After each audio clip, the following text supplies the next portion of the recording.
রাসূল সাল্লাল্লাহু আলাইহি সাল্লামের জীবনের সবচেয়ে কঠিন দিন ছিল তায়েফের দিন।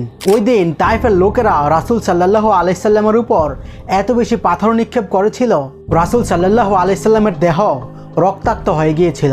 কিন্তু এইসব হওয়ার যখন চান্স ছিল, তো রাসূল সাল্লাল্লাহু আলাইহি সাল্লাম তায়েফ গিয়েছিলেন কেন?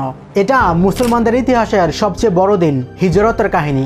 ইসলামের শুরুতে মক্কায় মুসলিমদের উপর অনেক জুলুম আর অত্যাচার হতো, কিন্তু এত কিছুর পরও রাসূল সাল্লাল্লাহু আলাইহি সাল্লাম মক্কার সবাইকে বারবার বলতো খুব শীঘ্রই পুরো আরব মুসলিমদের অধীনে হবে এবং রোমান আর পার্সিয়ান এম্পায়ারে মুসলিমদের শাসন প্রতিষ্ঠিত হবে।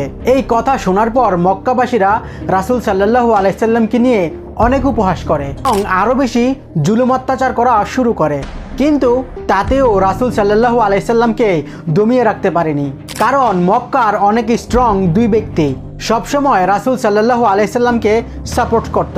আবু তালেব, রাসূল সাল্লাল্লাহু আলাইহি সাল্লামের চাচা, আর খাদিজা রাদিয়াল্লাহু তাআলা আনহা, রাসূল সাল্লাল্লাহু আলাইহি সাল্লামের স্ত্রী। অবশেষে মক্কার লোকেরা বিরক্ত হয়ে বনু হাশেমের পুরো পরিবারকে বয়কট করার সিদ্ধান্ত নেয় যে কেউ তাদের কাছ থেকে কোনো কিছু ক্রয় করবে না, তাদের কাছে কোনো কিছু কেউ বিক্রিও করবে না এবং তাদের সাথে কোনো সম্পর্ক স্থাপন করবে না। যার কারণে রাসূল সাল্লাল্লাহু আলাইহি সাল্লামের সমগ্র পরিবার মক্কার পাশে শাবে আবি তালিবে বসবাস করতে বাধ্য হয়।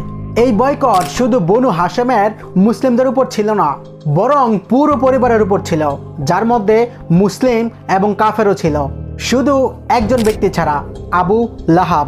আর এই বয়কট এতটাই তীব্র ছিল যে রাসূল সাল্লাল্লাহু আলাইহি সাল্লামের পুরো পরিবার খাবারের পরিবর্তে গাছের পাতা আর বাকল খেয়েছেন, কারণ মক্কা পুরাই মরুভূমি। সকল খাদ্য সামগ্রী বাহির থেকে আমদানি করা হতো, আর যখনই কোনো কাফেলা মক্কায় পৌঁছাতো, সাথে সাথেই মক্কার অন্যান্য গোত্রগুলো সমস্ত খাবার সামগ্রী ক্রয় করে ফেলত, যার কারণে বনু হাশেমের লোকজন সেখান থেকে কোনো কিছুই নিতে পারতো না। অবশেষে মক্কাবাসীরা এই বয়কটের অবসান ঘটালো, কিন্তু এই বয়কটের কারণে রাসূল সাল্লাল্লাহু আলাইহি সাল্লামের বড় দুই সাপোর্টার আবু তালেব ও খাদিজা রাদিয়াল্লাহু তাআলা আনহা ইন্তেকাল করেন। তো এখন মক্কায় রাসূল সাল্লাল্লাহু আলাইহি সাল্লামকে প্রোটেক্ট করার মতো আর কেউ নেই। আর আবু তালেবের মৃত্যুর পর আবু লাহাব হয়ে যায় বনু হাশেমের নতুন লিডার, যে রাসূল সাল্লাল্লাহু আলাইহি সাল্লামের চাচা হওয়া সত্ত্বেও মক্কায় রাসূল সাল্লাল্লাহু আলাইহি সাল্লামের সবচেয়ে বড় শত্রু ছিল। আবু লাহাব লিডার হওয়ার পরেই রাসূল সাল্লাল্লাহু আলাইহি সাল্লামের মক্কার সিটিজেনশিপ বাতিল করে দেয়। তো এখন মক্কায় রাসূল সাল্লাল্লাহু আলাইহি সাল্লাম একেবারেই অনিরাপদ ছিলেন, কিন্তু আল্লাহর নির্দেশ ছিল ইসলামকে সর্বত্র ছড়িয়ে দিতে। আর কোরআনেও বারবার রাসূল সাল্লাল্লাহু আলাইহি সাল্লামকে মুসা আলাইহিস সালাম ও ইব্রাহিম আলাইহিস সালামের কাহিনী দ্বারা মোটিভেট করা হচ্ছিল।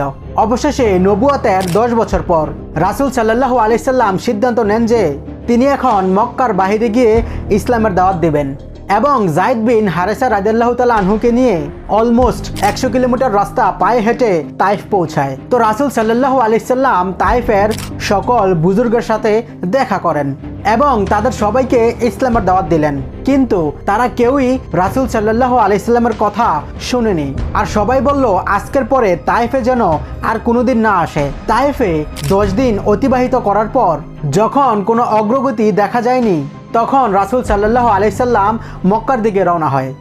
রাস্তায় তাইফের লোকেরা রাসূল সাল্লাল্লাহু আলাইহি সাল্লামকে ঠাট্টা বিদ্রূপ করতে থাকে আর রাসূল সাল্লাল্লাহু আলাইহি সাল্লামের উপর পাথর নিক্ষেপ শুরু করে। যায়েদ রাদিয়াল্লাহু তাআলা আনহু রাসূল সাল্লাল্লাহু আলাইহি সাল্লামকে সেভ রাখার অনেক চেষ্টা করে, কিন্তু তারা এত বেশি পাথর নিক্ষেপ করেছিল রাসূল সাল্লাল্লাহু আলাইহি সাল্লামের শরীর রক্তাক্ত হয়ে যায়। সেখান থেকে বের হয়ে রাসূল সাল্লাল্লাহু আলাইহি সাল্লাম অবশেষে একটি বাগানে পৌঁছায়, যা মক্কার এক ব্যক্তির ছিল, এবং তা দেখে অবশেষে তাইফবাসীরা রাসূল সাল্লাল্লাহু আলাইহি সাল্লামকে পিছু করা বন্ধ করে দেয়। এই বাগানটি মক্কায় রাসূল সাল্লাল্লাহু আলাইহি সাল্লামের সবচেয়ে বড় শত্রু উতবা এবং সাইবার ছিল, কিন্তু তারাও রাসূল সাল্লাল্লাহু আলাইহি সাল্লামের রক্তাক্ত শরীর দেখে রাসূল সাল্লাল্লাহু আলাইহি সাল্লামের উপর মায়া হয়। এখানে রাসূল সাল্লাল্লাহু আলাইহি সাল্লাম একটি গাছের নিচে বসেন এবং আল্লাহর কাছে দোয়া করেন, আপনি আমাকে কিভাবে এই নিষ্ঠুর মানুষদের কাছে পাঠালেন, কিন্তু যতক্ষণ আপনি আমার উপর সন্তুষ্ট আমি আর কারোর পরোয়া করি না। এখন আমরা যদি এটা নিয়ে একটু চিন্তা করি, আল্লাহ তো ভবিষ্যৎ অতীত সবকিছুই জানেন। তো আল্লাহ তাআলা রাসূল সাল্লাল্লাহু আলাইহি সাল্লামকে তাইফ যাওয়ার আগে নিষেধ করতে তো পারতেন, কিন্তু রাসূল সাল্লাল্লাহু আলাইহি সাল্লামকে আল্লাহ তাআলা নিষেধ করেননি, যাতে পরবর্তী হাজারো বছর পর দুনিয়া রাসূল সাল্লাল্লাহু আলাইহি সাল্লামের ধৈর্য অ্যান্ড ডেডিকেশন সম্পর্কে জানতে পারে। আর আজ অবধি রাসূল সাল্লাল্লাহু আলাইহি সাল্লামের জীবনে তাইফের ঘটনার গুরুত্ব ছিল সবচেয়ে বেশি।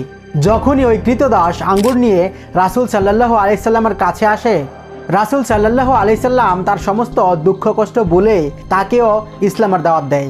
আর তাকে জিজ্ঞেস করলেন, তুমি কোথায় থাকো?